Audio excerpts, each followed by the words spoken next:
Sometimes, life puts us in situations where standing still feels like the hardest thing we'll ever do. It's in those moments when the world seems to turn against us, when voices try to silence us, when power tries to humiliate us, that we're faced with a choice. Do we shrink to make others comfortable, or do we hold our ground with quiet dignity? Ariana's story reminds us, especially those of us who've lived long enough to know that true strength isn't loud. It isn't reckless. It doesn't need applause. True strength is the courage to stand tall when you have every reason to sit down. It's the choice to speak up when silence would be easier. It's the wisdom to know that your worth is not defined by how the world sees you, but by how you see yourself. So, to everyone listening today, let this be a reminder: you've already earned your place in this world. You've already proven you belong. You don't have to fight every battle, but when the moment comes, don't be afraid to stand. Because sometimes, standing still is the loudest statement you'll ever make. And if this message spoke to you today, don't forget to like this video, subscribe to our channel, and share it with someone who needs to hear these words. We're here to remind you, you are never standing alone. A warm spring breeze drifted through downtown Savannah that morning, carrying with it the distant sounds of church bells echoing softly through the narrow brick alleys. The towering oak trees, with their long, draping Spanish moss swaying gently overhead, stood like silent witnesses to the history that had passed through these streets for over 2 centuries. The sunlight, filtered through their branches, danced across the courthouse steps as the crowd slowly gathered, filling the wide sidewalk with soft chatter, nervous energy, and the hum of anticipation. It wasn't every day that a case this big drew half the city to show up in person, but today was different, and everyone in Savannah seemed to know it. Some had come out of curiosity, eager to see justice served against a politician who, for years, had walked around like he owned the place. Others had come because they had seen the headlines, read the stories, heard the whispered rumors of corruption, cover-ups, and backroom deals. But a few had come for a different reason, entirely because they believed this hearing was about more than just one man on trial. It was about the system itself, about whether or not someone in power would finally be held accountable in front of the people who had suffered the longest. And standing quietly at the edge of that growing crowd, almost invisible in her poise and grace, was the one person no one expected to see in a place like this, not because she didn't belong here, but because she carried herself as if the whole world already knew she did. Ariana Bennett stood with her back straight, her chin slightly lifted, and her eyes steady as she took in the scene before her. She wasn't in a hurry, nor did she seem distracted by the buzz around her. If anything, she looked like she was exactly where she was meant to be. She wore a navy blue dress that hugged her frame just right, not too tight, not too loose-paired, with simple but elegant heels that clicked softly on the pavement with every measured step she took. Her long black wig, sleek and perfectly styled, framed her face like a crown, and as the morning sun caught the shine in her hair, it was hard not to notice the way people turned to glance, just for a moment, wondering who she might be. She didn't need to announce herself. She didn't need to speak.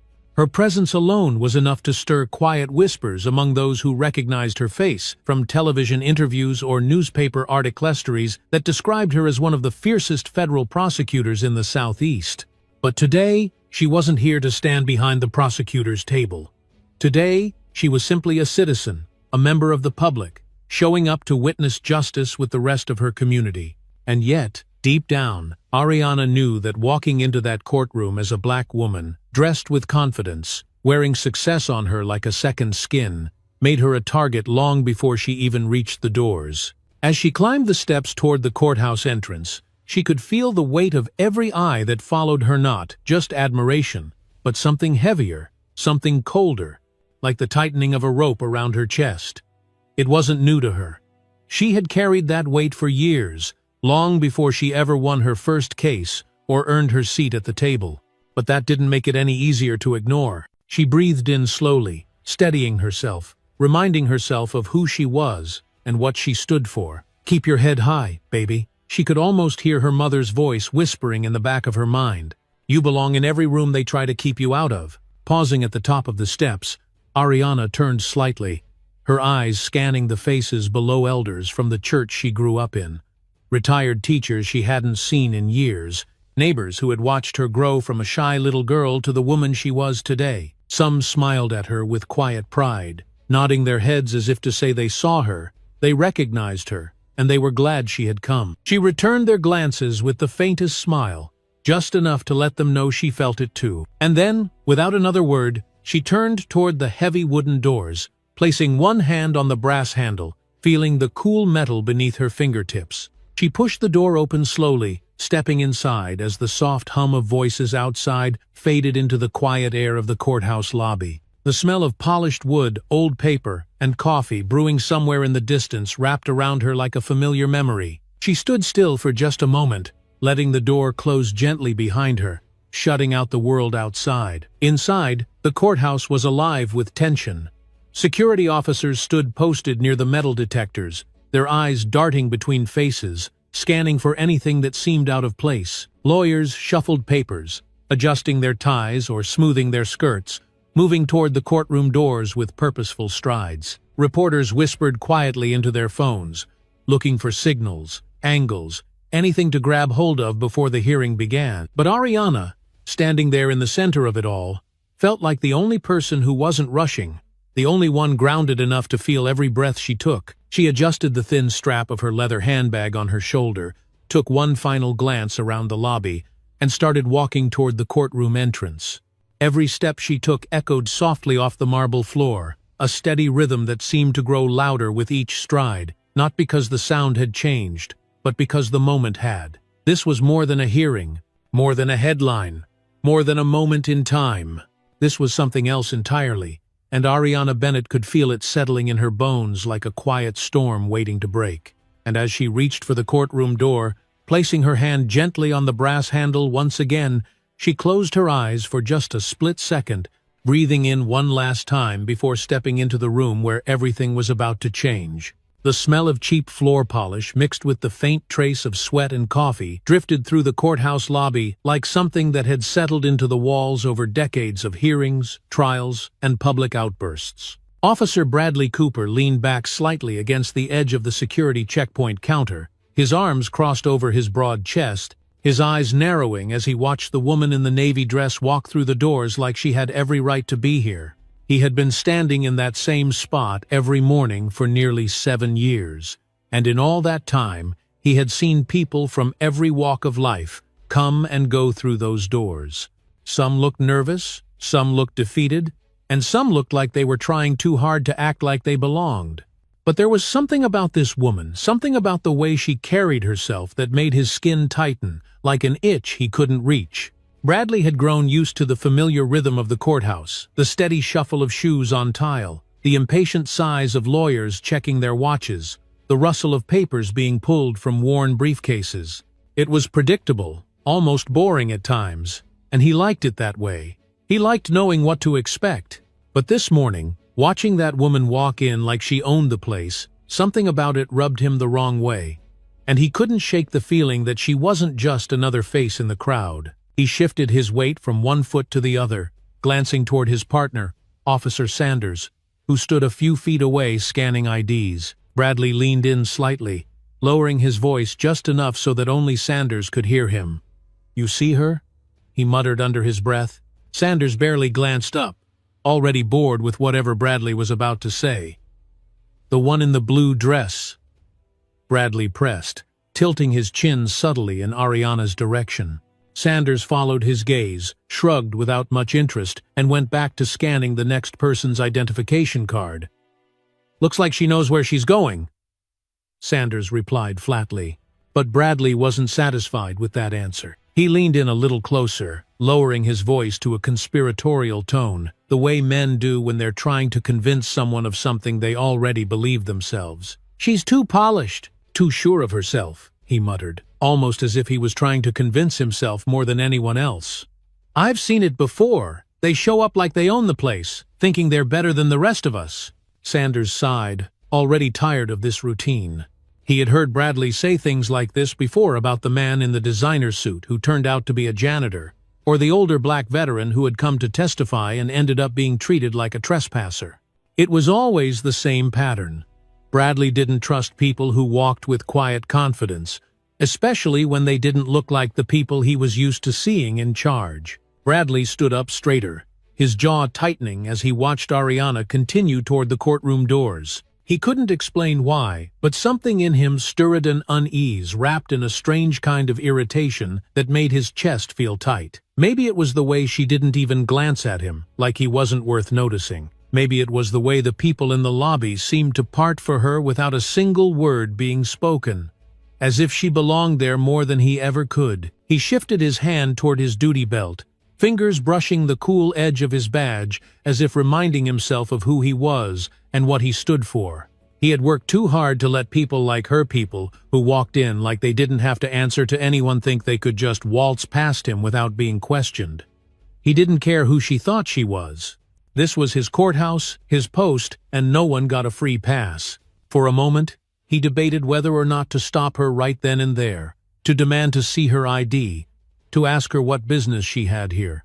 But something held him back, not fear, not hesitation, but strategy. He knew if he called her out in front of the whole lobby, it might draw unwanted attention. No, better to wait until she was inside, when the crowd had settled, when no one was looking too closely. Then he could move in, ask the right questions, put her in her place without turning it into a spectacle. Bradley took a slow breath, his eyes never leaving Ariana as she disappeared behind the heavy courtroom doors. He clenched his jaw, grinding his teeth slightly, the muscles in his neck tightening.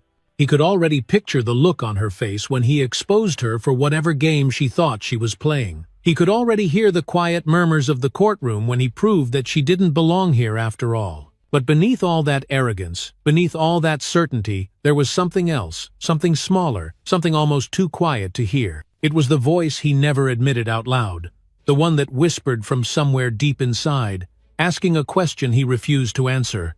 What if you're wrong? Bradley shook the thought from his head like a dog shaking off rainwater. He had learned a long time ago not to second-guess his instincts.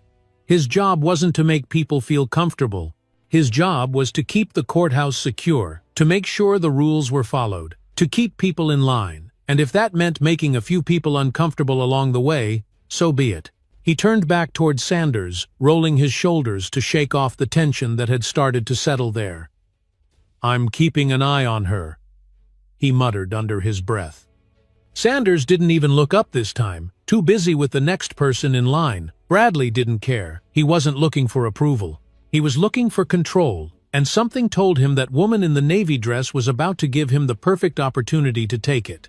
And so, with his jaw set and his eyes locked on the closed courtroom doors, Bradley Cooper stood there, waiting, like a wolf just outside the edge of the light, convinced he already knew how the story was going to end.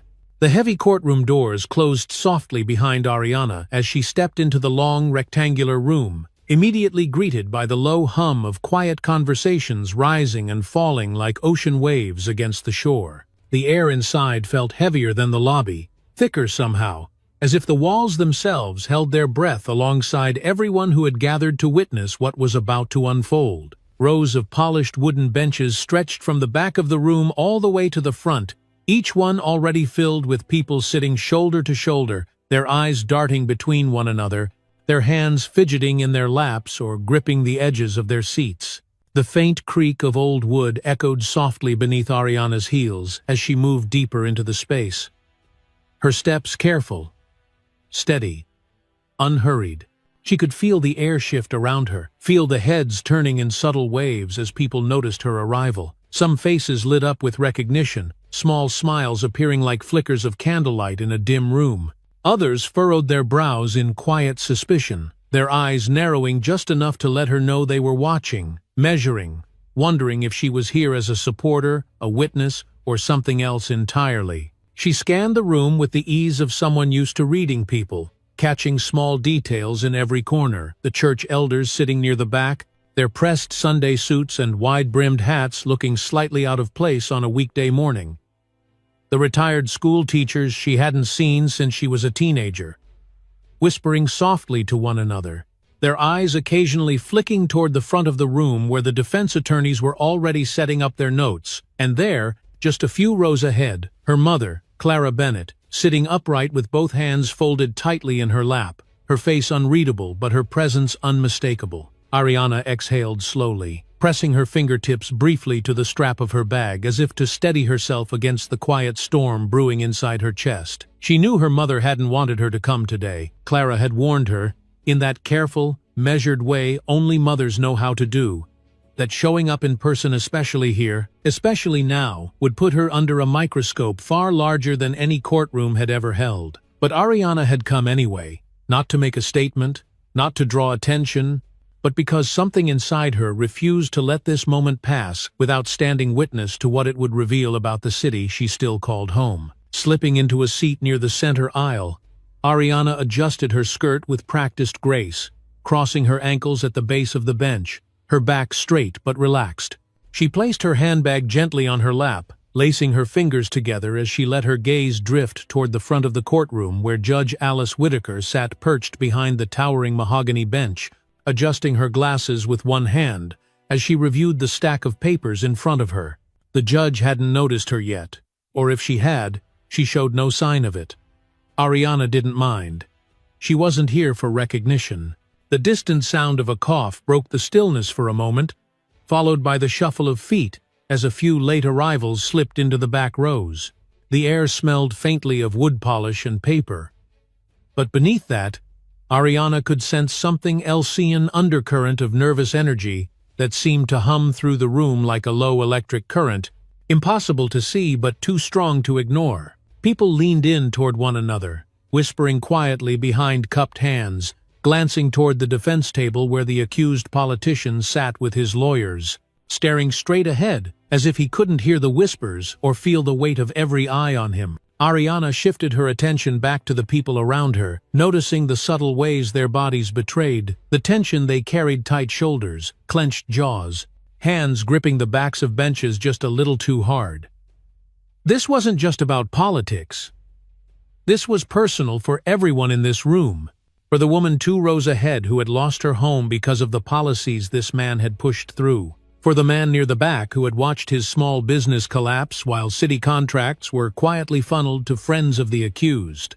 For the elderly couple holding hands near the wall, who had lived long enough to see corruption dressed up as progress more times than they could count. Ariana let her eyes drift closed for just a breath, feeling the quiet hum of collective hope and quiet dread filling the space around her. She knew these people. She had grown up in these neighborhoods, sat in these churches, walked these streets. She knew the price they had paid for every empty promise, every backroom deal, every moment someone in power had looked the other way. That's why she was here. Not to be seen, not to make headlines, but to bear silent witness to whatever justice or injustice this day might bring. And so she sat, perfectly still, breathing in the thick, heavy air of the crowded courtroom, allowing herself one final moment of stillness before the judge called the room to order. She didn't know exactly what would happen next. None of them did. But one thing was certain: this room, this moment, this gathering of faces both familiar and unknown, was already holding its collective breath, waiting for the first word to fall like a stone into the silence. And as Ariana slowly opened her eyes again, settling her hands more firmly on her lap, she felt it, the unmistakable truth that whether the people in this room realized it yet or not, something had already begun to shift beneath the surface.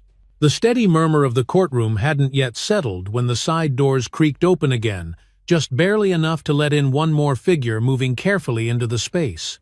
A man, older than most in the room, with thinning gray hair and a worn brown jacket hanging loose on his thin shoulders, shuffled forward, leaning heavily on a wooden cane that looked as if it might snap under his weight if he wasn't careful. His movements were slow, deliberate, almost hesitant, as though every step took more from him than he was willing to show. People seated nearby shifted slightly, glancing in his direction, offering polite smiles or leaning aside to make room without fully looking away from the front of the courtroom. The old man's shoes scraped softly against the polished floor as he made his way down the side aisle, each step punctuated by the dull tap of his cane. No one thought much of it at first, after all. It wasn't unusual to see elders from the community show up on days like this, their presence a quiet reminder of the history these walls had already witnessed. But near the back, standing just inside the entrance with his arms crossed, Officer Bradley Cooper watched the man with a different kind of interest, his jaw tightening slightly, as he leaned toward Sanders, without taking his eyes off the old man's slow, careful progress. "Watch this," Bradley muttered under his breath, the corners of his mouth curling into something dangerously close to a smirk. Sanders gave him a sideways glance, his brow raised just enough to suggest skepticism, but Bradley didn't explain further. He didn't need to. He could already feel the itch of opportunity rising in his chest like static before a storm. Bradley knew this courtroom like he knew the back of his own hand, the flow of bodies, the way attention shifted, the blind spots no one noticed unless they were paid to look for them. And right now, every pair of eyes was drifting toward the old man, and his slow, awkward shuffle toward the front. It wasn't a scene anyone would describe as suspicious, not on the surface, but for Bradley, it was the perfect moment, the kind of small distraction that let him move, without drawing the kind of attention that turned heads for the wrong reasons. He took a slow breath, rolled his shoulders back, and uncrossed his arms as he started to move. Each step casual but purposeful, angling himself down the far side of the courtroom toward the center row where Ariana Bennett had taken her seat. She hadn't moved since she sat down. Her posture still calm, composed, her hands folded lightly on her lap, but Bradley could feel something sharp and quiet in the air between them, like a tripwire stretched just out of sight. He didn't look directly at her as he approached. Instead, he let his gaze follow the old man, as if he were simply monitoring the flow of traffic, performing his duty like any officer would. His boots made almost no sound on the thick carpet runner as he moved closer, weaving between the benches with a practiced ease that felt like second nature. Closer now. Bradley let his hand drift to his utility belt, fingers resting casually on the edge of his badge, his palm brushing the cool surface like a silent reminder of who had the authority in this room. He stopped 2 steps behind Ariana, just outside her peripheral vision, tilting his head slightly, as if surveying the room while his focus narrowed in on the back of her head, the way her long, sleek black hair framed her shoulders without a single strand out of place. For a moment, he simply stood there, waiting, measuring the air between them like a man standing at the edge of a frozen lake, testing the ice with the weight of his own breath. And then, with a breath so quiet it barely stirred the space around him, he shifted his stance, leaning in just enough for his voice to reach her ear without disturbing the rest of the room. "Excuse me, ma'am," he said, his tone low but firm, the kind of voice that sounded polite on the surface but carried a sharp edge beneath it, like a blade tucked into a velvet glove. "Can I see some identification, please?" Ariana didn't flinch. She didn't turn to look at him right away. Instead, she let the silence hang between them for half a heartbeat longer than necessary, as if weighing whether or not to acknowledge him at all. When she finally did turn, slowly, gracefully, her expression remained unreadable, her dark eyes steady as they met his without even the smallest flicker of surprise. She reached into her handbag with deliberate care, her movements calm, unhurried, as if she had done this 100 times before. And when she pulled out her badge, the same badge Bradley had already seen more than once on news broadcasts and official reports, she held it up between them, not with defiance, not with arrogance, but with the quiet certainty of someone who knew exactly who she was and what she had earned. Bradley didn't reach for it, not yet. He let his gaze drop to the badge for a moment, studying the lettering, the seal, the name printed in bold black letters. Ariana Bennett, federal prosecutor, Southern District of Georgia. It was legitimate. He knew it.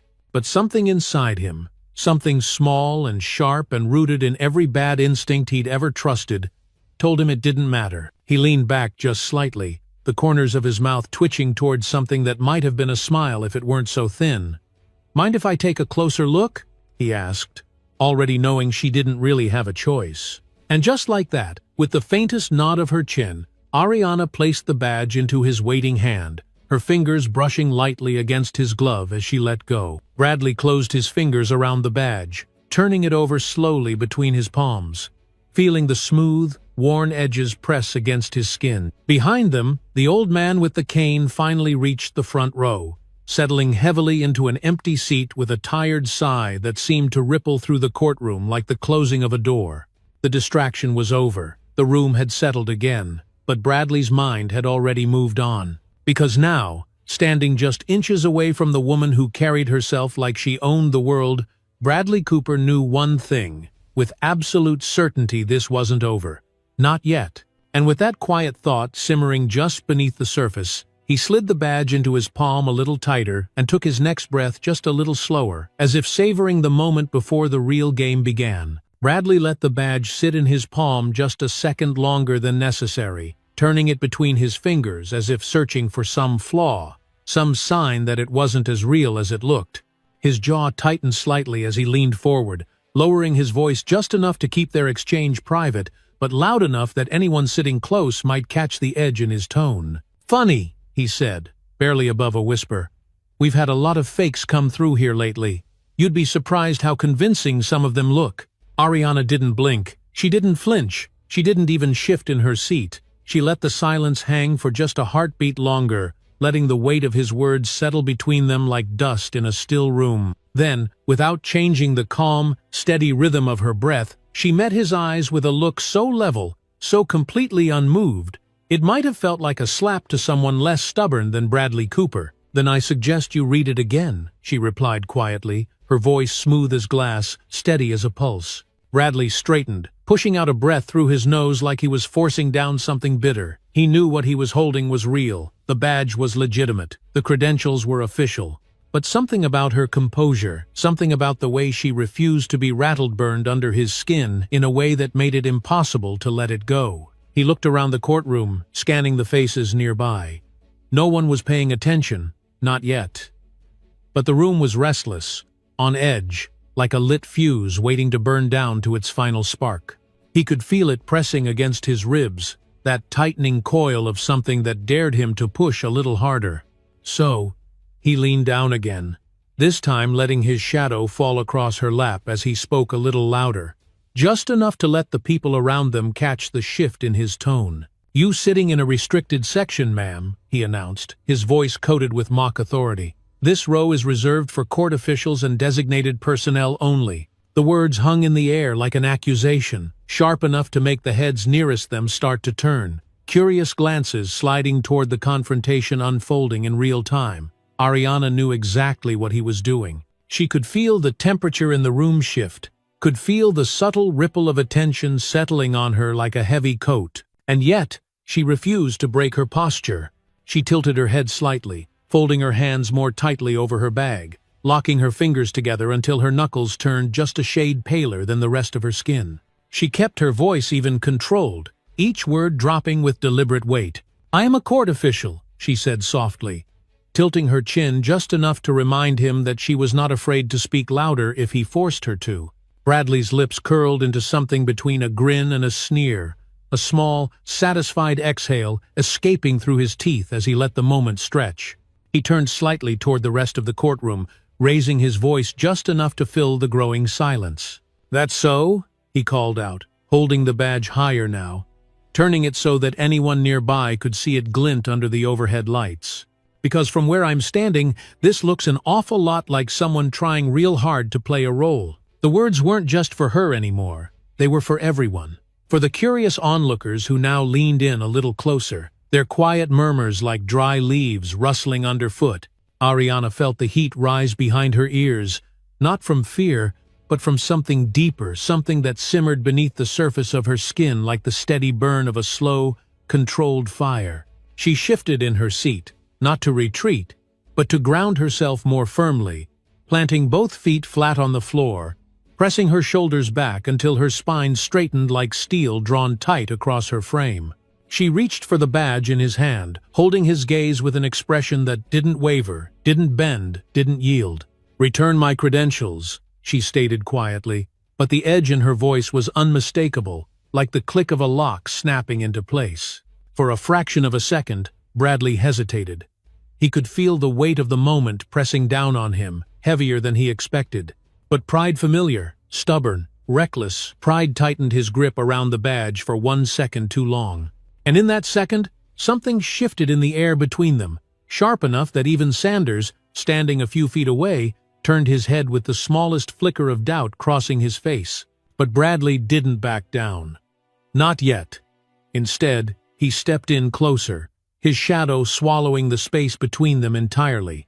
The badge remained in his grip, and the words that came next slipped from his lips like oil on water, thick and slow, and full of something colder than authority. "Stand up," he ordered, his voice dropping low enough that only she could hear the threat laced beneath it.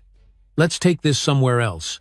Ariana didn't move. She didn't blink. She simply sat there, as still and silent as stone, her breath slow and steady, as if she were counting down from a number only she knew. And in that pause so small, so precise, it became clear to anyone paying attention that the next move wouldn't belong to him. It would belong to her. And in that frozen second, sitting in a room full of people holding their breath without even knowing it, Ariana Bennett knew something Bradley Cooper would never understand. Control wasn't something you took. It was something you never gave away. The air seemed to thicken as the silence stretched between them, a silence heavy enough to make the people nearby shift uneasily in their seats, as if sensing the temperature of the room had dropped by just a few degrees. Ariana could feel the weight of 100 unspoken assumptions pressing against her skin, not from Bradley alone, but from the eyes starting to turn in their direction, slow and curious, like strangers watching a crack form in a dam they didn't dare admit was about to burst. Bradley's stance shifted again, just slightly, but it was enough. His body leaned in a little closer, his shadow creeping over her like a wave about to break. The badge still rested in his hand, but his grip on it had become less about procedure and more about posturing, more about sending a silent message that only one of them was supposed to hear. Ariana held his gaze a moment longer, her breathing controlled, her face unreadable.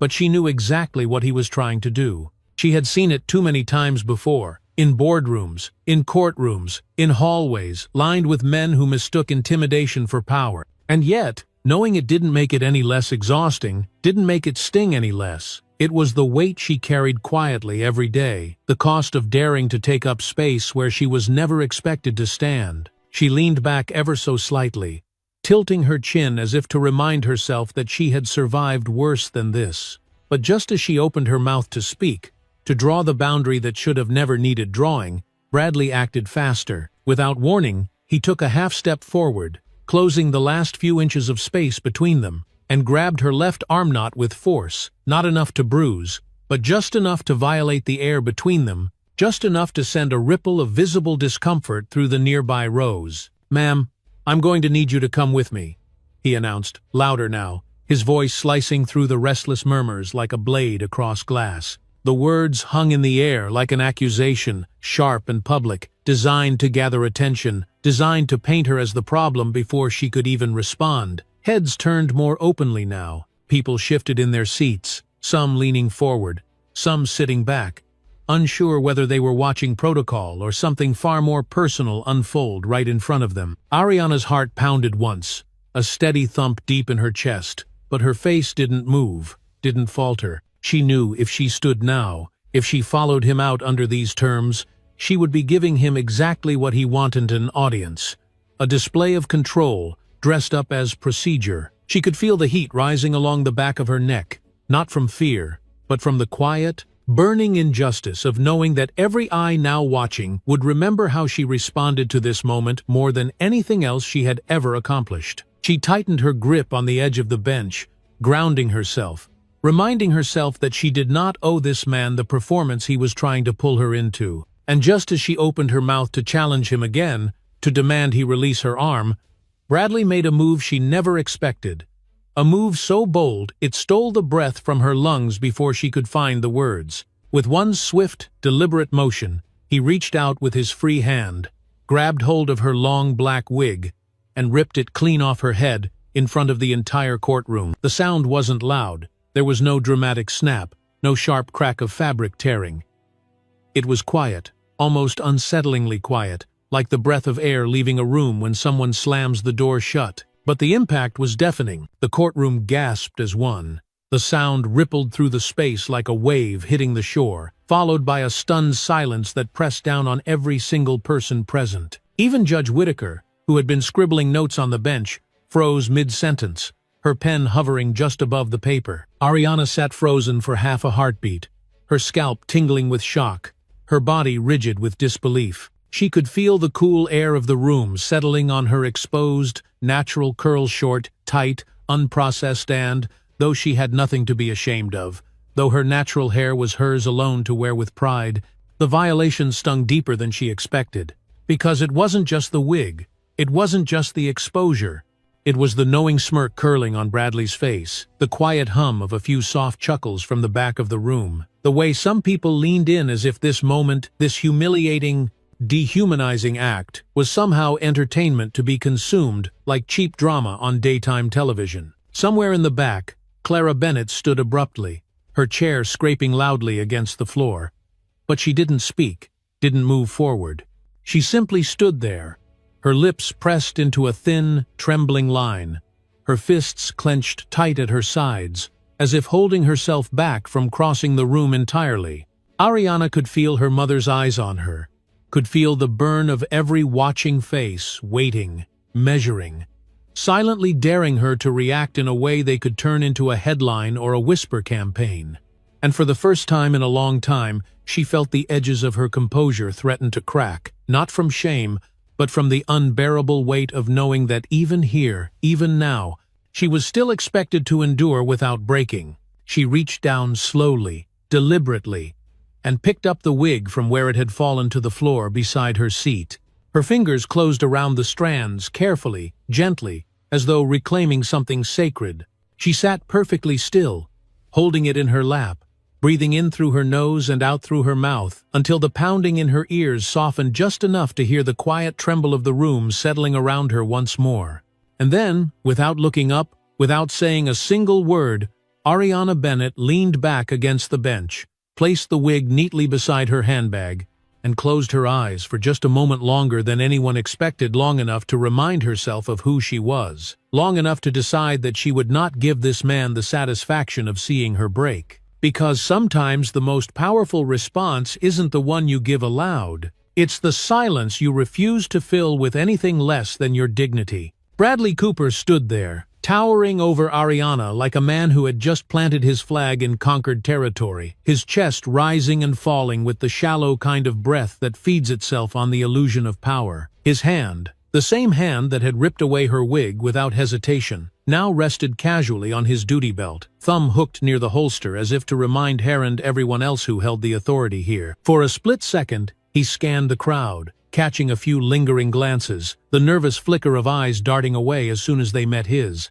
He fed on that silence, the kind that stretched between discomfort and confusion, the kind that made people question whether they'd really seen what they just saw, or whether their mind was playing tricks on them. Bradley knew the difference between a room full of outrage and a room full of hesitation, and right now, hesitation hung thick in the air like fog after a summer storm. Ariana sat motionless, her breathing steady but shallow, the wig still resting quietly in her lap. She could feel the weight of it, not the physical weight light as it was, but the emotional gravity of what it represented.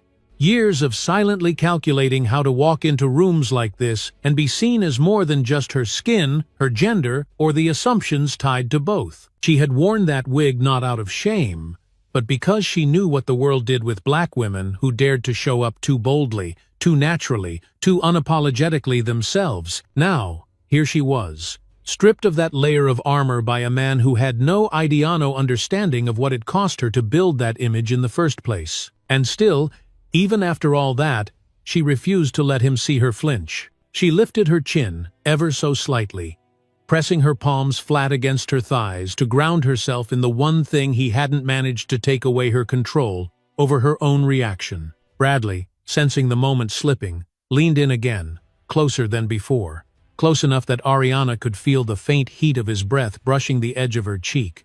His voice dropped low, meant only for her, carrying the kind of arrogance that oozes from men who think they've already won. "Didn't think you'd go quiet on me?" he murmured, the words sliding like oil off his tongue.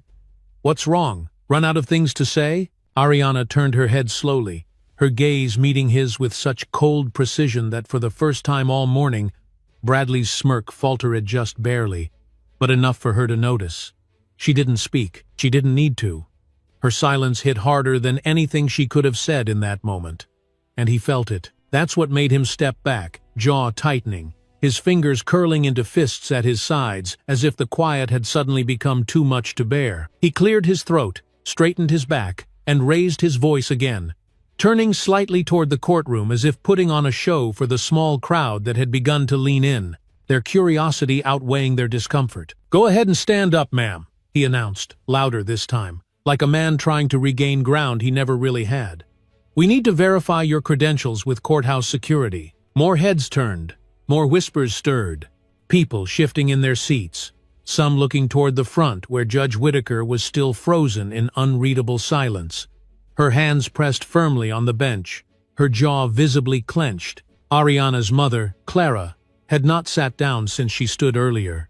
She stood perfectly still near the back, gripping the back of the pew in front of her so tightly her knuckles had gone pale. She opened her mouth once, as if to call out to her daughter, but stopped herself, pressing her lips together until the words dissolved into the tightness in her throat.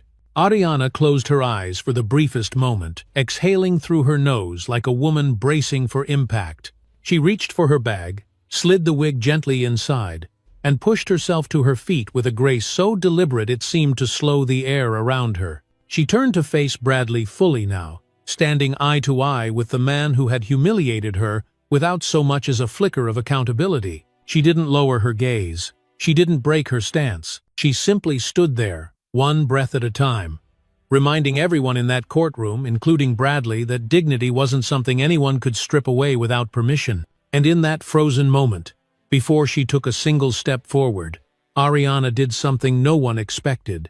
She smiled. Not wide, not loud, not the kind of smile meant to perform. It was a small, knowing, smile, sharp, controlled, and terrifyingly calm. It was the kind of smile that made Bradley's jaw twitch as he instinctively shifted his weight, his bravado slipping just enough to show the first crack in his performance. Because deep down, even if he didn't understand why, Bradley Cooper knew he hadn't won anything. Not yet. And as Ariana stood there, staring him down in the thick silence of that packed courtroom, she knew something he hadn't figured out yet. She hadn't even started fighting back. For a few unbearable seconds, the air in the courtroom felt like it had been vacuumed clean of sound, like someone had pressed pause on the entire world, while everyone waited to see what would happen next. You could almost hear the weight of 100 held breaths pressing against the walls, the ceiling, the very floor beneath their feet. Even Bradley, standing squarely in front of her with that stubborn look still tightening his jaw, seemed caught in the heavy stillness he himself had created. His fingers twitched ever so slightly at his sides, like a man realizing too late that the moment he thought he controlled had suddenly turned into something far more fragile, something that could collapse on him with a single wrong move. Ariana stood there, perfectly still, shoulders back, chin slightly lifted, breathing slow and steady, as if she'd spent a lifetime preparing for this exact moment. She felt the heat rising behind her eyes, not from anger, but from the deep, hollow ache of knowing she had been here before, maybe not in this room, not in this exact way, but in the silent crosshairs of people who had always doubted her place, her right to exist on equal footing. And yet, in the thick of that silence, something else began to rise beneath the surface, something calmer, something deeper than fear or humiliation. It was a quiet reckoning, a steady voice in the back of her mind, reminding her that she had nothing left to prove to men like him. She had done the work. She had paid the price. She had earned her place in this world 1,000 times over. The temptation to speak too soon, to lash out, to give him the reaction he clearly wanted, hung on the edge of her tongue like a sharp stone waiting to be thrown. But she knew better. She knew that sometimes the most powerful thing you could do was make a man like Bradley Cooper sit in the very silence he had created, make him feel the weight of his own actions echoing back at him, louder than any defense he could scramble together. She let the seconds stretch, long enough for the unease in the room to shift from her to him, long enough for people to start noticing that it wasn't her face turning red with effort, but his, long enough for the nervous coughs and shuffling feet around them to settle into something much colder judgment. Bradley shifted again, clearing his throat like a man trying to climb out of a hole he hadn't realized he'd dug so deep. His eyes darted, not toward Sanders this time, but toward the judge's bench, looking for some kind of validation, some kind of backup that wasn't coming. Judge Whitaker hadn't moved an inch, her expression locked in something between disbelief and simmering disapproval, her pen still resting mid-air above her notebook like she'd forgotten what she was writing the moment this circus began. And that was when Ariana knew the balance had shifted. Not because she had shouted, not because she had fought back with fists or fury, but because she had let him fill the silence with his own weakness, his own discomfort, his own desperate need to control something that was never his to begin with. She reached down, slow and steady, picking up her badge from where Bradley had dropped it on the bench beside her. She brushed her thumb across the smooth metal, not to clean it, not to polish it, but as a small act of reclaiming what had never truly left her hands. When she finally looked up again, locking eyes with him one last time, there was no venom in her gaze, no firestorm waiting to explode. There was only clarity, sharp, still, unshakable clarity. She parted her lips, drew in a quiet breath, and held it for a single heartbeat longer, standing as if she were carved from stone. And then, without raising her voice, without moving an inch closer, she whispered just loud enough for him to hear, "You've made your choice." The words hung in the air like a quiet verdict, soft but final. Bradley blinked once, shoulders tensing, as if some small part of him had hoped she would shout, that she would lash out, that she would give him something to write up in his report later as justification for this entire performance. But instead, she had left him standing there, alone in the silence he couldn't seem to fill, the weight of every eye in that courtroom now shifting to him with growing suspicion. And in that moment, for the very first time since she had entered the room, Ariana Bennett knew she had won something far more valuable than the upper hand. She had won the room's attention, but more importantly, she had won its respect. And as the air slowly returned to the courtroom, first as a ripple, then as a wave of murmurs and shifting glances, Ariana let her hands fall calmly to her sides, feeling the solid ground beneath her feet like it had always belonged to her, because it had. It always had. There are moments in life so fragile, so impossibly stretched thin, that the air itself seems to stop moving, as if the very walls are holding their breath right along with the people trapped between them. And as Ariana Bennett stood in that courtroom, face to face with a man so desperate to prove her small that he had humiliated himself instead, she knew she was standing in one of those moments. The tension in the room had shifted, not in a wave, not in an explosion, but in something quieter, something sharper. It was as if the people in the courtroom, one by one, had started to see through the noise, through the performance, through the thinly veiled authority Bradley Cooper had wrapped himself in like a cheap costume. They weren't leaning in to watch her anymore. They were watching him, and he felt it. Bradley swallowed hard, his throat tightening around a breath that seemed to stick somewhere just below his Adam's apple. He shifted his stance again, his weight leaning back just slightly, as if the ground beneath him had started to feel less certain than it had only moments ago. For the first time since this entire thing began, there was a flicker of hesitation in his eyes, a crack in the armor of false confidence he had worn like a second skin. Ariana saw it. She felt it. And in that sliver of hesitation, in that breath between dominance and doubt, she knew exactly what she had to do. She took one step forward, slow and deliberate, not aggressive, not hurried, but grounded-rooted like an old oak tree that had survived every storm ever thrown against it.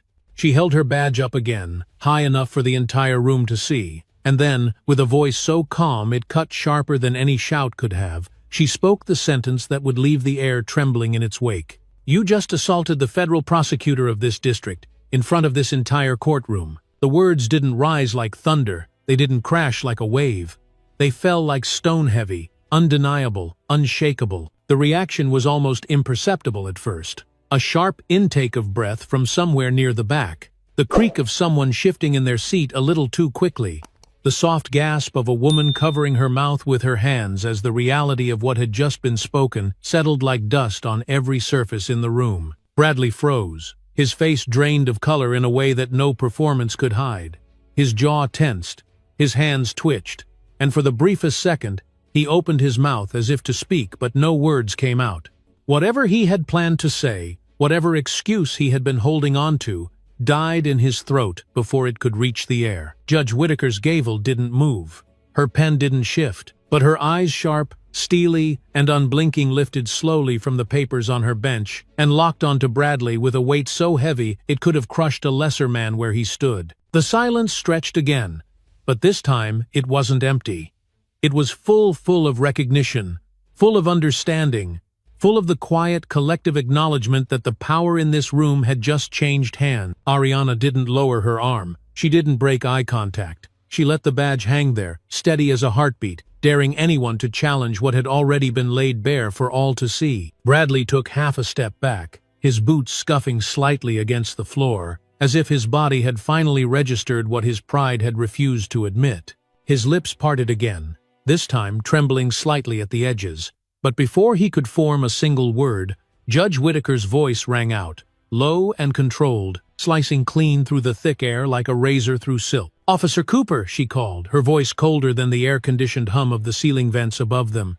"Step away from Miss Bennett, right now." The command hit like a hammer. Bradley flinched, his jaw locking tight as he slowly raised his hands, palms open, as if surrendering to a weight far heavier than any badge could carry. He stepped back, inch by inch, until there was nothing but open space between him and Ariana, space that now belonged to her, claimed not through force, but through presence, through truth, through the unshakable authority that had always been hers to begin with. Ariana lowered her arm, placed her badge back inside her bag with careful precision, and let out a long, steady breath she hadn't realized she'd been holding. She could feel her mother's presence behind her, still standing, still holding her ground, as if rooted there by something deeper than fear, something stronger than anger, pride. The room didn't erupt. No one cheered, no one clapped, but everyone knew. And sometimes, that knowing was louder than any sound could ever be. Ariana didn't need to say another word, because she had already said the only one that mattered. The silence after Judge Whitaker's command lasted no longer than a few seconds, but somehow it felt longer stretched, thin and sharp, like glass pulled to its breaking point. All eyes stayed on Bradley Cooper, as if the entire room, from the judge to the spectators to the officers posted at the back wall, had frozen him in place with nothing more than the weight of collective expectation. Bradley stood motionless, his hands still raised, breathing unevenly through clenched teeth, his face paling under the weight of what he had just realized. His body seemed smaller now, not physically, but in presence. The smug, performative energy he had carried like armor had cracked wide open, exposing something far more fragile underneath fear. It wasn't the fear of Ariana, though he should have known better. It wasn't even the fear of the glares now coming from the gallery. No. This was the fear of authority, real authority staring him down from the judge's bench, reminding him that his badge did not place him above the very laws he had sworn to enforce. The soft scrape of the judge's chair pushing back echoed across the chamber like a match-striking stone. Judge Whitaker stood slowly, pressing both palms flat on the polished mahogany surface in front of her, her gaze locked on Bradley with the kind of controlled fury only a woman who had seen too many men like him could muster. Her voice was quieter now, but somehow more dangerous. "You're done here, Officer Cooper. Return your badge and your weapon to the bailiff now." You could almost hear the ripple move through the crowd-sharp intakes of breath, hands covering mouths, the tightening grip of disbelief wrapped around every throat. Even Sanders, standing stiff near the back, flinched visibly, his mouth falling open just slightly as if he hadn't expected the judge to go that far. Bradley's throat bobbed once, a hard swallow that seemed to stick halfway down. For the first time since Ariana had walked through those courthouse doors, he looked like a man who no longer knew which way to move. His jaw twitched, his fists clenched and released, clenched again, as though he was silently daring himself to resist, but the weight of the moment had already crushed any defense he might have thought he still held. Ariana stood tall, watching without a single word, her chest rising and falling with the steady rhythm of someone who had waited her entire career for justice, a note for herself, but for every person who had ever sat in that very courtroom. Powerless, unseen, unheard. Slowly, Bradley reached for his belt with trembling fingers. The sound of the metal buckle unclasping, the soft thud of leather folding, echoed like distant thunder in the dead quiet room. He unhooked his badge first, holding it for just a second longer than necessary, before placing it on the corner of the bailiff's desk, like a man laying down a weapon after a fight he never had the right to start. Then came the service weapon, heavier somehow in that moment, as if its weight had doubled under the realization that his power had never truly belonged to him in the first place. He set it down beside the badge, stepping back with stiff, jerking movements, as though every inch of air between him and the bailiff burned to breathe. The courtroom felt smaller now, like the walls had closed in just enough to let everyone feel the shift in power, tangible, undeniable, irreversible. Judge Whitaker straightened her back and gave a single nod to the two deputies standing near the exit. Without a word, they moved toward Bradley.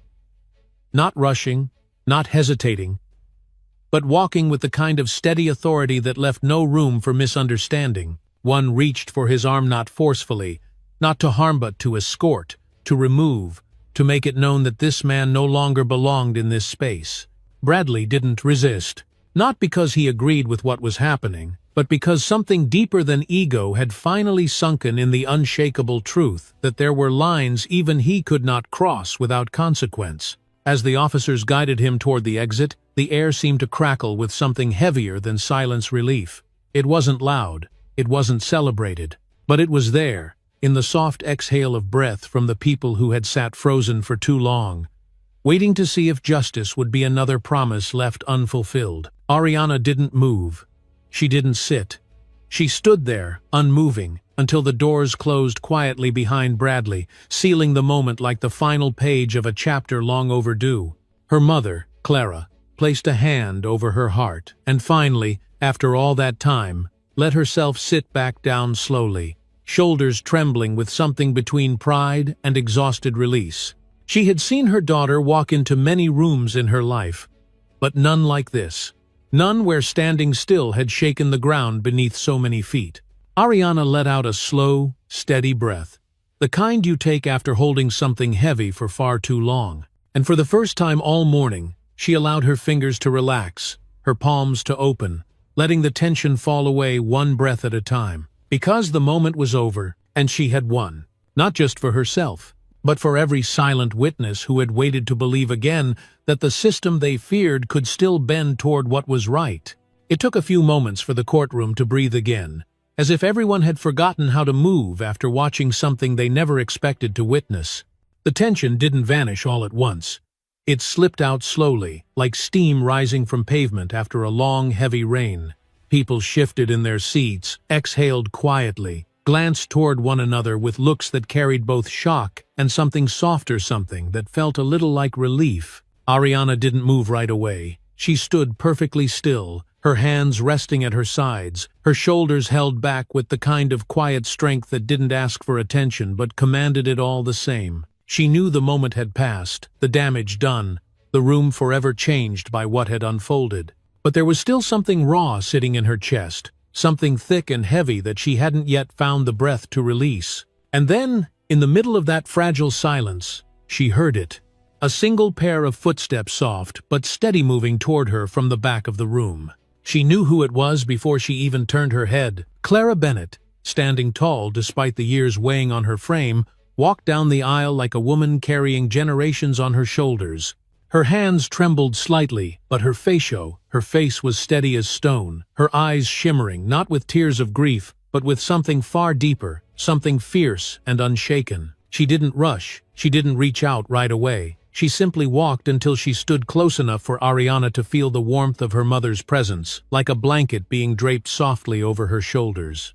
And in that moment, without a word needing to be spoken, Ariana turned toward her, meeting her mother's gaze with something that broke the tension she had held in her chest for what felt like hours. Clara lifted her hand, slow and careful, and placed it gently on Ariana's cheek, her thumb brushing just below her eye like she used to do when Ariana was a little girl, standing too proud to let the tears fall. For a moment, they just stood there, mother and daughter, generations apart, but bound by the same battles fought in different decades. "You stood tall, baby," Clara whispered softly, her voice trembling but sure. "You stood tall, and you stood right." Ariana felt her throat tighten, her breath catching somewhere deep and sharp. And before she could stop herself, she leaned in, wrapping her arms around her mother's shoulders, holding on like she hadn't held on in years. The warmth of that embrace filled every hollow space left in her chest, every crack left by the weight of what had almost broken her in front of that crowd. The room stayed respectfully quiet, as if recognizing that this moment didn't belong to anyone else. A few people stood quietly near the back, their hands resting over their hearts, their faces soft with something unspoken but deeply understood. This wasn't just about Ariana. This was about all of them.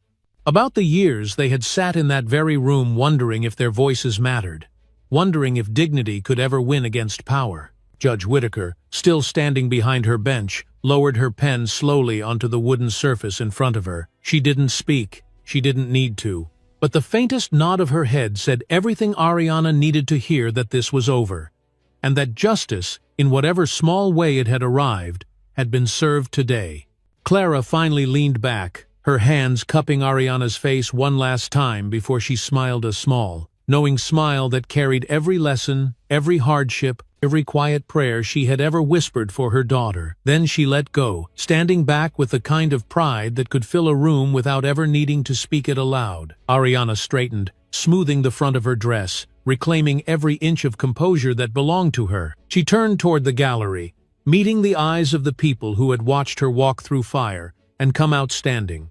Some nodded quietly, some placed hands over their heart, and just a few smiled, the kind of smile that told her they had been waiting a long time to see someone like her rise and remain unbroken. She glanced toward the exit, toward the doors that had closed behind Bradley Cooper not 10 minutes earlier. She knew this wasn't the end of it.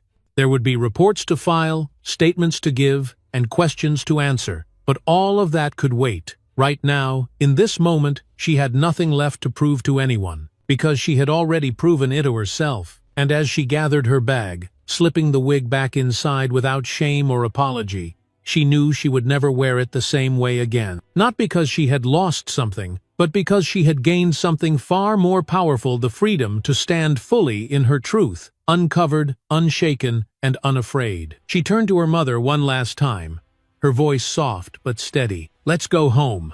And with those simple words, spoken not for the crowd but for herself, Ariana Bennett walked out of that courtroom not as a woman defeated, but as a woman who had just reminded an entire city what real power looks like when it refuses to bow. The hallway outside the courtroom felt different, wider, quieter, almost softer somehow, as if the weight of what had just happened hadn't yet reached beyond those heavy wooden doors. The walls, lined with framed portraits of judges long retired, seemed to stand as silent witnesses, their painted eyes frozen in time, watching history unfold in ways they never could have imagined. The polished floors reflected the overhead lights like glassy water, each step Ariana took echoing softly through the empty corridor. She walked with purpose, but not with haste. Her body carried the exhaustion of the fight, the subtle tremble that came after holding yourself together for too long. Clara walked just a step behind, close enough to catch her if her knees ever gave out, though both of them knew Ariana wouldn't let that happen, not out here. Not now. As they neared the exit, the sound of muffled voices began to rise, a quiet wave of whispers, and soft footsteps growing louder with every step forward. Ariana glanced toward her mother, unsure of what might be waiting on the other side of those glass doors. But Clara, with her years of wisdom etched into every line on her face, gave her daughter a small nod, the kind that said, "Whatever's out there, you've already won." When they pushed through the doors, the sight that greeted them stopped Ariana in her tracks. Dozens of people stood gathered in the courthouse, lobby neighbors, church members, community leaders, strangers she'd never met but somehow felt she'd known her whole life. Their faces weren't angry. They weren't shouting or demanding justice. They were simply waiting for her. For a moment, Ariana felt the pressure rise in her throat. The lump that comes when your body realizes the world sees you in ways you hadn't dared to hope they would. She stood frozen, unsure of what to say, unsure if she even could. And then, someone near the front of the crowd stepped forward. A woman in her 60s, wearing a lavender church dress and soft white gloves, her silver hair pinned back neatly beneath a small matching hat. She didn't speak. She didn't need to. She just reached out, taking Ariana's hand in both of hers, squeezing gently like a grandmother, steadying a child who had just done something far braver than anyone expected. Behind her, others began to move one by one, not in a rush, but in a slow, steady wave of quiet affirmation. Some nodded. Some reached out with trembling hands. Some whispered, "Thank you," so softly it barely carried through the air, but it didn't have to. Ariana felt it in her chest, deep and warm, settling into places she hadn't even realized had gone cold. Clara stood just behind her, smiling through tears that refused to fall, holding her hands over her heart like she could barely believe what she was seeing.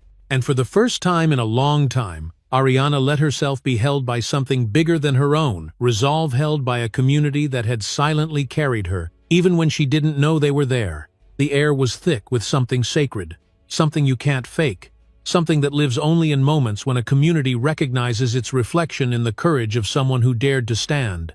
Ariana felt their hands on her shoulders, on her back, on her arms, not pulling, not demanding, but anchoring her in the kind of connection she had almost forgotten how much she needed. She turned slowly toward Clara, her voice barely louder than a breath. "I didn't think they'd show up," she whispered, her throat thick with emotion she hadn't yet dared to release. Clara stepped closer, wrapping her arms around her daughter's shoulders, pressing her forehead gently to Ariana's temple like she had done when Ariana was a little girl afraid of thunderstorms. "Oh, baby," Clara whispered back, her voice breaking just enough to betray the tears she had tried so hard to hold. "We were always here. We never left, and that was the truth. Through the long nights, through the whispered doubts, through every step that had brought Ariana to this moment, they had been there, quiet, steady, waiting.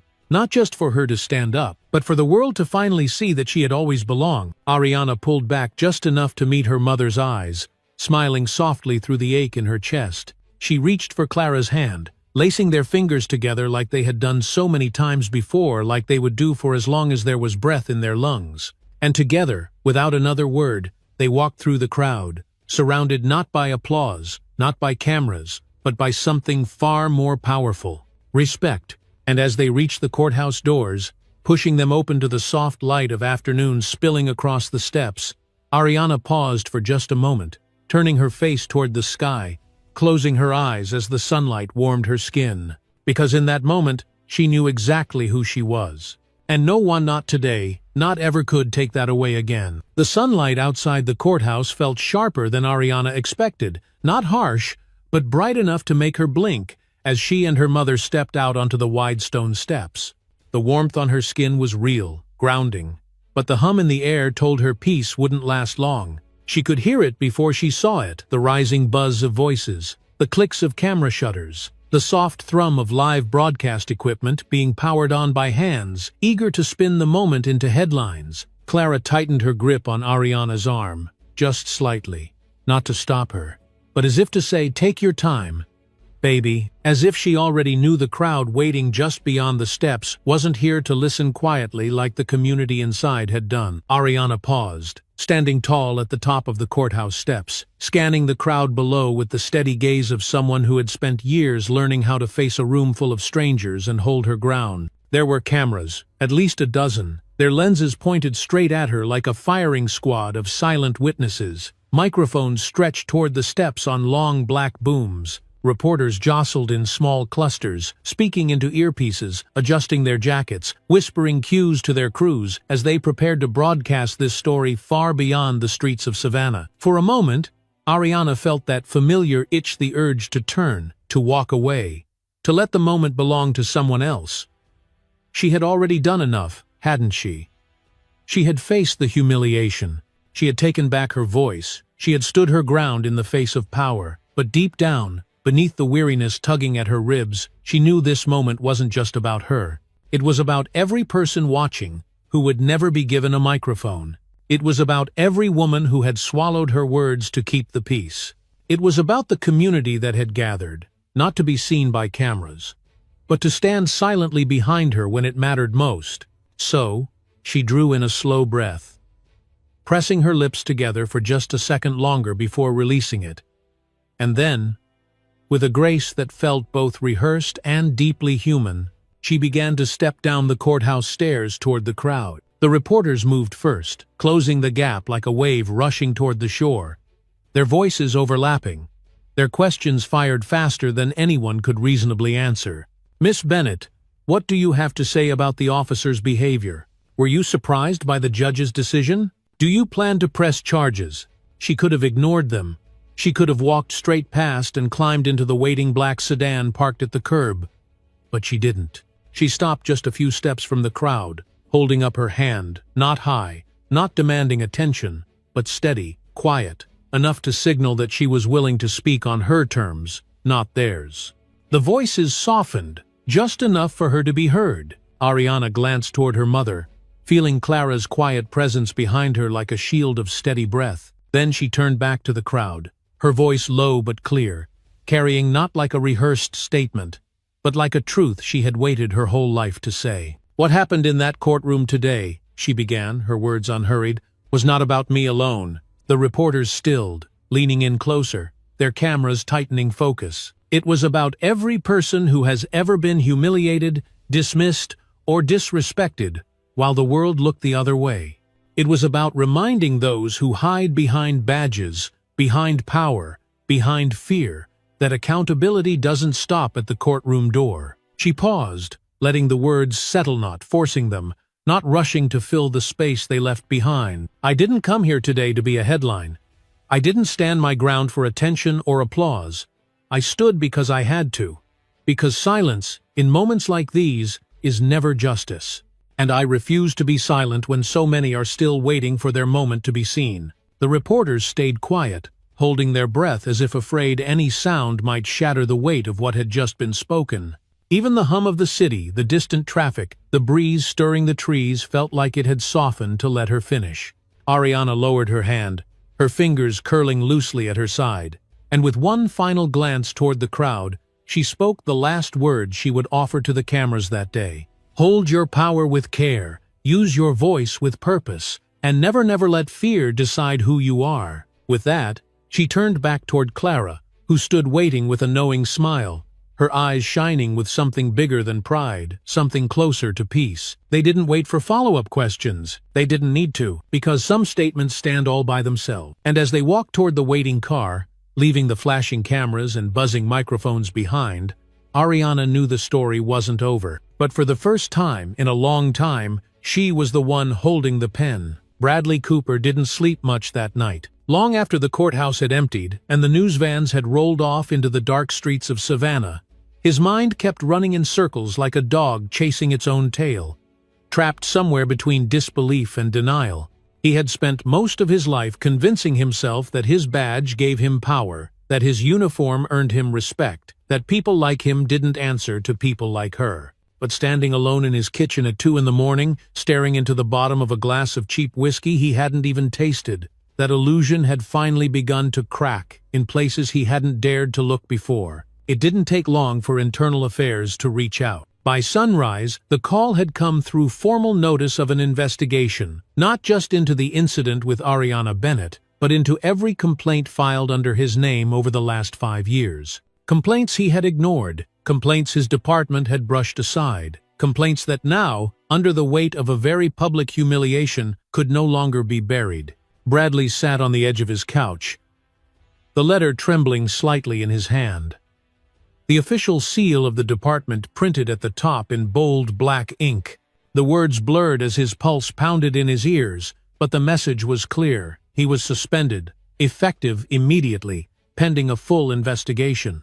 He could almost hear the laughter from the very people he had once looked down on, the officers who had warned him to ease up, the civilians who had learned long ago that their word rarely carried weight against a badge. Even Sanders hadn't answered his call that morning, not even a text. Bradley rubbed a hand over his face, dragging it down his jaw with the kind of slow frustration that burns in the chest long after anger has died. His phone buzzed again on the coffee table, another unknown number, another reporter looking for a statement. He didn't bother answering. What could he possibly say now? Meanwhile, on the other side of town, Ariana sat at her kitchen table, hands wrapped around a warm mug of tea, staring out the window as the sun began to stretch its light over the rooftops. The morning felt heavier than she expected, not in a way that weighed her down, but in the way a quiet victory settles into your bones after a long, hard fight. She hadn't slept much either, but for different reasons. Her mind had been racing not with fear, not with regret, but with the steady hum of questions she knew would follow. What happens next? Would they follow through? Would the system protect him like it had so many others? Or would this finally be the moment when the walls started to crack for good? The knock on her door was soft, but firm. She stood slowly, tightening the belt of her robe as she crossed the floor, her bare feet cold against the wooden planks. She wasn't expecting visitors, but something in her gut told her this wasn't a neighbor with borrowed sugar or a delivery left on her porch. When she opened the door, 2 agents stood on the other side. One she recognized from the district attorney's office, the other wearing a badge clipped to his belt with the seal of the Department of Justice. Their faces were calm, professional, but their eyes carried something else, something that looked a little like determination. "Miss Bennett," the older agent began, his voice steady but not unkind, "we'd like to ask for your official statement. We're opening a federal inquiry into Officer Cooper's conduct and the department's handling of previous complaints." For a moment, Ariana just stood there, holding the edge of the door, feeling the weight of what those words really meant settle deep in her chest. It wasn't over. Not by a long shot, but this was movement. She stepped aside, holding the door open wider. "Come in," she said softly, motioning toward the living room. "Let's get this started." And just like that, the quiet of her home was filled with the sounds of chairs scraping softly against the floor, pens clicking open, and questions spoken with the kind of care reserved for moments that carry real consequences. She answered every question without hesitation, her voice steady, her back straight, her words measured but firm. She spoke not just of what had happened that day, but of every moment that had led to it, the years of dismissals, the warnings she'd heard whispered in courthouse hallways, the complaints buried so deep they might have never seen daylight without a public reckoning. The agents took notes, nodding occasionally, their expressions unreadable but not cold. They asked follow-up questions, clarifications, small details that built the foundation of something bigger than one incident. When they stood to leave nearly 2 hours later, the older agent paused by the door, turning back toward her with a look that carried more weight than the badge clipped to his belt. "Thank you for standing your ground," he said simply, his voice softer than before. "Most don't make it this far." Ariana nodded, not out of pride, but out of something closer to resolve. "I didn't have a choice," she replied. "But they do." He nodded once, then stepped outside, leaving her alone once again in the quiet hum of her kitchen. She stood by the window, watching the agents drive away, the sky above just starting to shift from soft pink to bright, clear blue. She didn't know how long the fight ahead would last. She didn't know how many more obstacles they'd try to place in her path. But she knew one thing with absolute certainty. The door had been opened, and now that the light had started to pour in, there was no closing it again. In the weeks that followed, the story spread far beyond Savannah. It found its way onto national news broadcasts, filtered through the sharp voices of morning anchors and scrolling headlines that tried to shrink something so human into a soundbite. Commentators debated it across studio tables. Social media fed it into millions of timelines, clipped and captioned, shared by strangers who hadn't seen the weight in Ariana's shoulders or the stillness in her mother's hands. Some called it justice, others called it politics. But the people who mattered, most the ones who had filled that courtroom, who had lined the courthouse steps, who had stood quietly in the aftermath, called it something else entirely. They called it hope. For Ariana, life didn't change overnight. She still rose before the sun each morning, still stood in front of her mirror, brushing the tight curls that had once hidden beneath layers of synthetic hair. Only now she did it without apology. Without the small, familiar fear that had once whispered, "Cover up. Smooth it out. Make yourself easier to digest." She didn't hide anymore. She didn't have to. The invitations started trickling in soon after the quiet phone calls, the handwritten notes, the requests to speak at churches, schools, community centers. Not from politicians looking for a headline, but from ordinary people who had seen something in her fight that reminded them of their own. They didn't ask for speeches. They didn't ask for statements. They asked for her presence real, unpolished, steady. And so she went. One Sunday afternoon, just a few blocks from the courthouse, Ariana sat in the back row of a small community center, surrounded by women of all ages, mothers, daughters, grandmothers, some holding babies on their laps, some holding nothing but their breath as they waited for her to speak. She had come prepared with notes, with carefully chosen words about the law and justice and accountability. But as she stood and looked into their faces, she let the papers fall quietly to her side. Because what they needed wasn't more rhetoric. What they needed was the truth. She spoke softly at first, her voice carrying not like a prosecutor, not like a public figure, but like a woman who had been cracked open in front of strangers, and somehow found herself standing taller because of it. She spoke about fear, about standing still when every part of you wants to run, about carrying the weight of generations in the way you walk, the way you speak, the way you refuse to bow when the world dares you to break. She didn't tell them to be brave. She told them they already were. And when she finished, when the last words settled into the quiet hum of that small room, no one clapped, no one stood. They just sat with her in the silence, breathing it in, holding on to it like something sacred. And Ariana knew, in that moment, that legacy wasn't built on headlines or court rulings. It was built on moments like these, small, unseen, but deeply rooted. The Georgia Bar Association reached out next, not with questions, but with recognition. An award, they said, for outstanding integrity and service in defense of public trust. She had accepted it quietly, standing at a podium in front of colleagues who had once doubted if she belonged among them. But as the room rose to its feet in a standing ovation she hadn't asked for, she knew that this moment belonged not to her alone, but to every woman who had ever walked into a room carrying more than her share of the fight. And back home, in that small kitchen with the sun streaming through the window, Clara Bennett sat at the table with her daughter one quiet Saturday morning. No cameras, no crowds, just two women, generations apart, folding laundry and sipping coffee like they had done 100 times before. Clara reached across the table, her hand resting gently on Ariana's, squeezing once, twice, like she used to when Ariana was a child afraid of the dark. "I always knew you'd do more than they ever expected," Clara whispered softly, her voice carrying more pride than any award could ever hold. Ariana looked down at their hands, smiled softly, and let out a long, steady breath. "I'm just getting started, Mama." And as the morning light poured across the table, filling every corner of that quiet house with warmth, Ariana Bennett knew one thing with more certainty than she had ever known anything before. Legacy wasn't something you waited to receive. It was something you chose to build.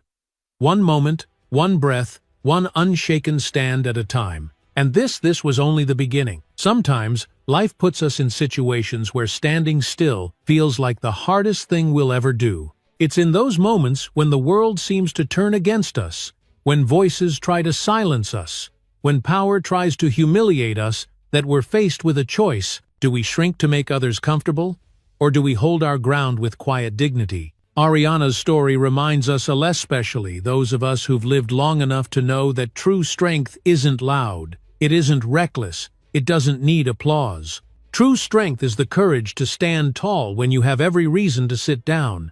It's the choice to speak up when silence would be easier. It's the wisdom to know that your worth is not defined by how the world sees you, but by how you see yourself.